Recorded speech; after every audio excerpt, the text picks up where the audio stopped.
Okay, so magandang hapon. Mga 3 PM na, mag-alas 4 na pala.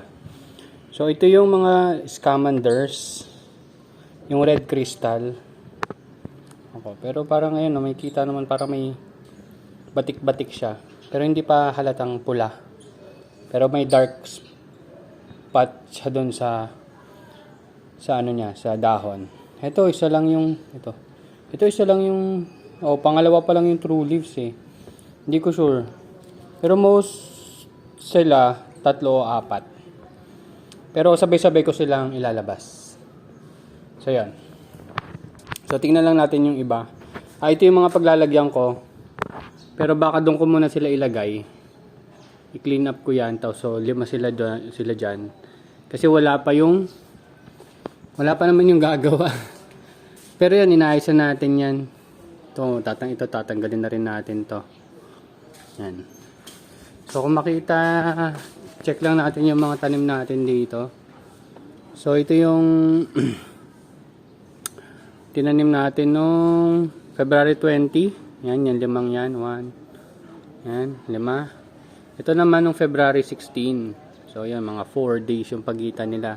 Pero mapansin, magkaiba yung, medyo malaki yung agwat no? Nung sa size So siguro habang tumatagal, bumibilis din yung paglaki nila. Siguro pagdating ng 1 buwan, medyo magdodoble na yung speed ng growth nila kasi base natin kung harvest natin sila ng 45 days. Mga less than 7 weeks 'yon. So sabi mo 6 weeks. So mga 42 days, sabi mo 42 days mo sila i-harvest, 6 weeks na 'yon. So, sa ganon, sana medyo malaki-laki sila. Ito kasi hindi ko lang kung kailan ko tinanim eh.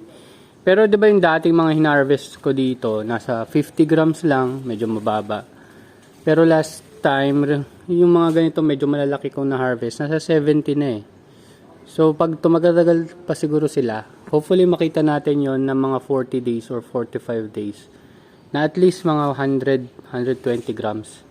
Given na wala tayong direct sunlight. Pero yung morning sun, yung sunrise doon eh. Dati dito eh. So nagbago lang ng konti. Pero yung sunset, doon pa rin yung tumbok. Iisa pa rin yung direction. So ito nalanta na ako kasi kailangan kong diligan. Nasa lupa kasi siya. So ayan, yung mustasa natin, goods naman 'di ba? So may inaantay din akong darating na mga cherry tomato, cucumber, tsaka bell pepper. So, tinanggal ko yung bell pepper ko dito. Bumili tayo ng bell pepper talaga na pang hindi galing sa palengke yung buto. As in, binili natin. Hopefully, maganda yon. So, meron din tayo ditong kale. Tapos, ito yung iba pa nating lettuce. Yan. So, ito hindi ko pa natatransfer. Pero yun.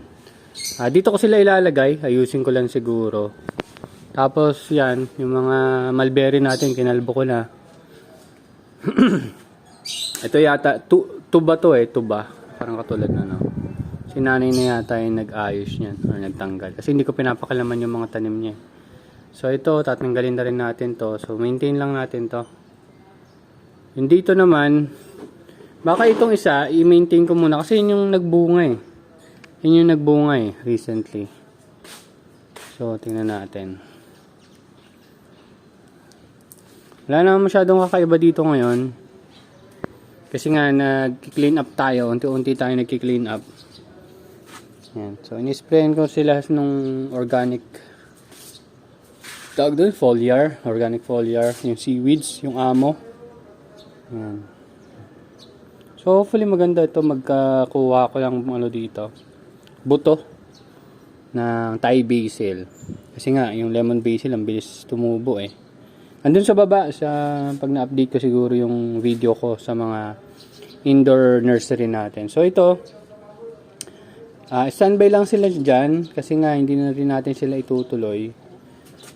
Sa indoor na natin papadamihin yung mga basils natin. So, baka magtanim ulit tayo ng basil, sweet, Thai, tsaka lemon. Kasi lemon, maganda yung resulta nun sa buto eh. So yun. Sa mga cups lang, na ganito natin Bubutasan ko lang yung iba kasi ito walang butas sa gilid.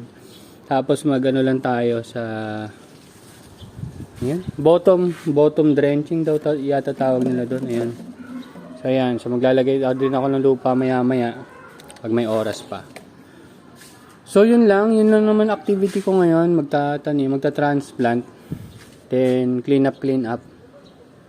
Ayan. Tapos pwede pa rin naman ako kumuha ng mga cuttings dito. Although madami na akong cuttings doon eh. Oo. Kanina umaga nga Thai basil tea yung ginawa ko. So hugasan mo lang yung dahon nito, painit ka lang tubig, lagay mo sa tasa, tapos banlian mo ng mainit na tubig. After 15 minutes, kakatas na siya.